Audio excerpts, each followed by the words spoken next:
Hi. Aliata. Yeah, indeed. Kulikayo ku stage. Good day. Kampala oba mulalamu ne out of Kampala oba mulalamu. What do you mean? Wano e Kampala ndowooza abantu bakumanyiira engeri gy'otukubamu omuziki twagimanyiira. Genda straight ku meaning. Ku meaning? E Kampala twewa respect. Nze abawagizi naawe omukubi. Naye tetumanyi kyekituukawo ng'oli. Siri mukubi. No, ngamba omukubi wa music. Omukubi wa music. Naye simanyi kyekituukawo ng'ofulumya e Kampala. Nange simanyi munange ndabira awo.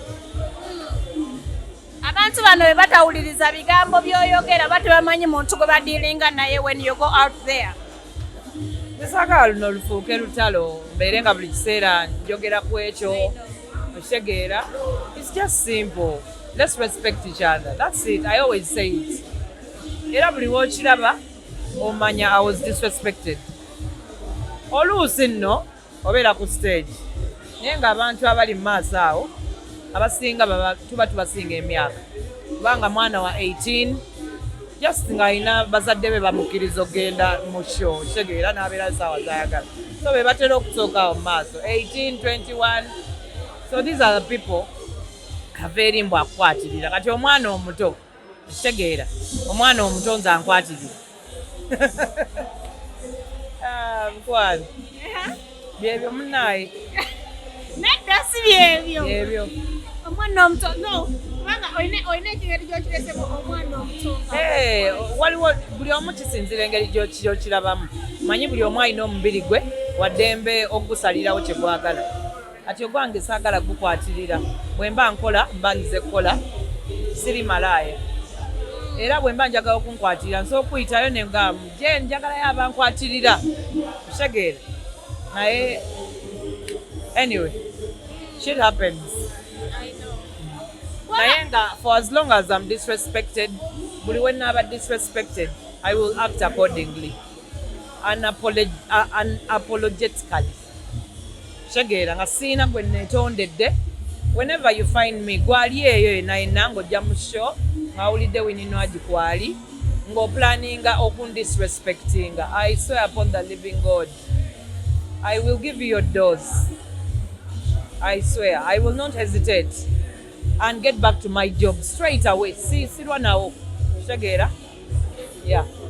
Omuntu asobola okujja mu gundi mu show nga yazze ku kyankalanya kitegeera nga ye aim ye oba nga yategetinze ku kyankalanya nga yategeseewo wali omuntu akwateka video kitegeera afune ekyo kyagala okutwala ku TikTok kitegeera. So a lot of things happen behind the scenes mwe abalabi bye mutayinza kumanya bye mutayinza na kutegeera kitegeera. So kyokola banganze oli bwakakwata n'akateekayo tebikyandya ateekeyo n'abalala bamanye nti ki wininwagi bw'omukwatirira omudisrespectinga this is what you get kitegeera. Kubanga era nina ewalala gye nnyimbira si buli wamu nti ngenda nkuba abantu embi nina ewalala gye nnyimbira nivayo nga basanyuse nga tusanyuse kitegeera nga we've all had a great time naye it's just waliwo olubeera nga olunaku lubi ng'era omuntu oyo ng'obadde olina omumusangayo akukyankalanye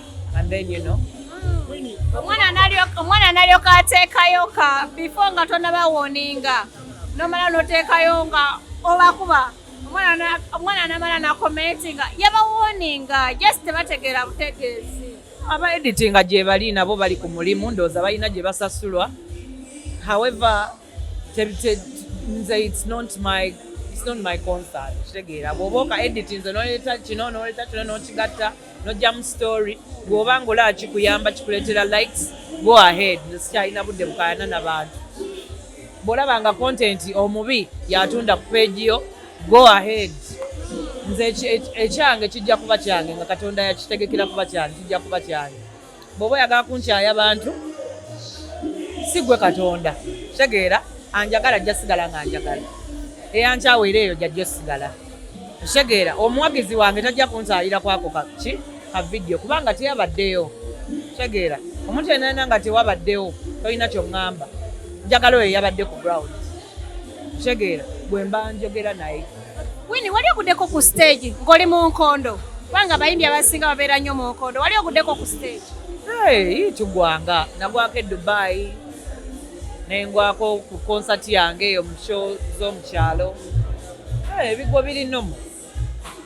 Ki ekibaleetera okugwa? Stage oba engato ze mwambadde ziba za layisi? Bulaba naye. Mujooga.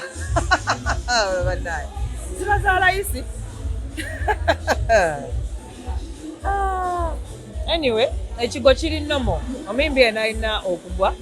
Kiri nnomo oluusi engatto eyinza okuba nga waliwo zino engatto ezibeera n'ebikondo ebinene neekunegula bweti sobola okugwa like that. Then oluusi stage eyinza okuba nga eri weak akakondo ne kayingira mu stage mu mbaawo kitegeera then nooba nga totegedde ate nekusuula. Bingi ebisobola okuleeta ekigo. Okumalawo ekyo ekiswala okubanga abantu balagamba yagudde ku stage bamuteze. Abambi ate bayimbi bannange temuswalanga ekigo kigo. Omuntu yenna alina asobola okugwa n'atali muyimbi. Tubalaba wano nga bagwa oyita ku muntu n'agwa ekigo. Ekigo tekikyasesa nti kisaana kunsesa. Omuntu omugamba sorry avaawo.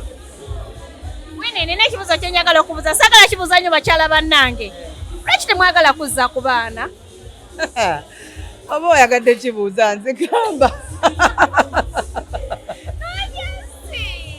Gamba obadde oyagala kibuuza nze. Sedda si butayagala. Omanyi buli omu alina kyayagala. Otegeera? Kati abamu ku ffe twayiga mu mistakes ze twasooka okukola mu kusooka. Oba oli awo oba toyagala kiddamu ng'okyalina by'obazza bitereere nga bw'owandya kyagadde okuddamu kikola. Otegeera? Oba oluusi oba okyasumbukana ne patina wo oba oli awo tonnafuna ky'oyagala ky'omwagalamu. Kwegamba abalala baagala mmotoka, abalala baagala ttaka, abalala kuga kisinziira gwe ky'oyagala okuzaala. Ennaku zino tulina ekibuuzo ekiri ku TikTok. Abayimbi bajja engeri gye bajjamu ne boogera ebigambo ebitali bya buvula, bakozesa vulgar words. Ebintu bino gwe wali obiwuliddeko twakola wabeerako ne gundi ku TikTok okwo.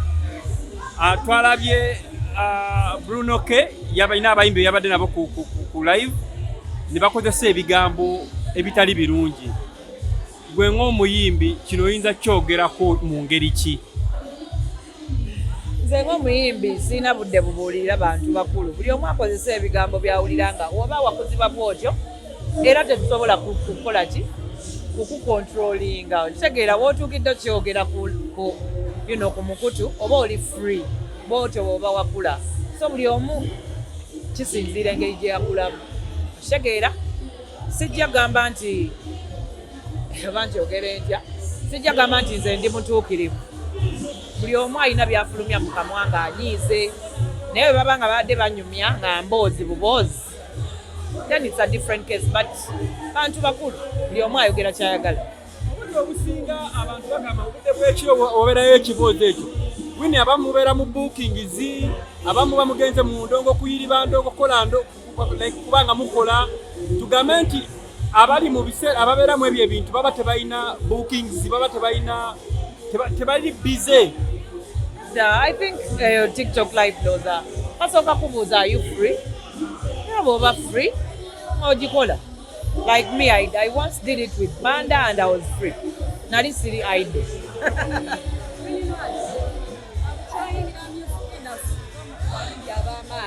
What are some of those challenges? So you say when go muyimbi omukyala.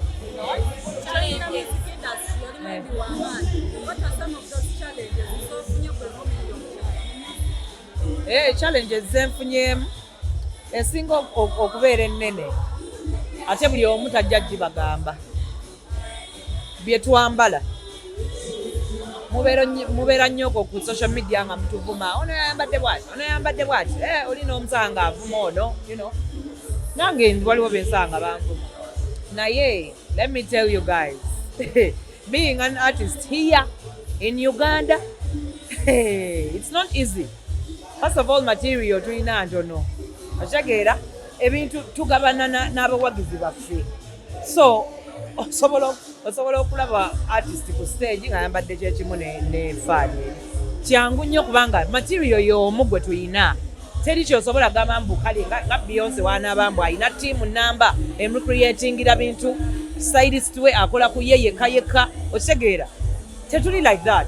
We share stylists, we share so many different creativities kitegeera betukozesa bebamu material tufuna y'omu so it becomes hard for me. It has been a challenge nti ntuuka ekiseera nempuliranga omanyi anyambala ekiriwo kangende nkole bukozi sente okitegeera nenva ku byokunyuma neŋŋamba omanyi kangende nkole sifuddeeyo babanda batya kangende nkole because at the end of the day I'll need money for my daughter's school fees and whatever okitegeera so for me that has been a challenge.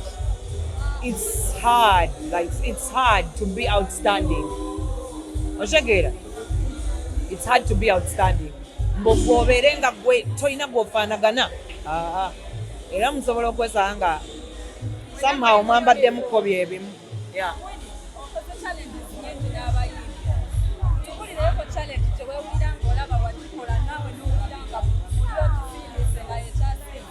challenge etya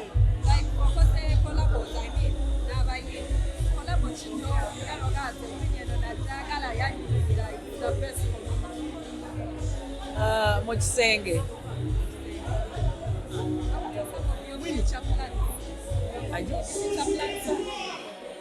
future plans nyingi zisobola zimalayo zibamalirayo wano ate ziri personal.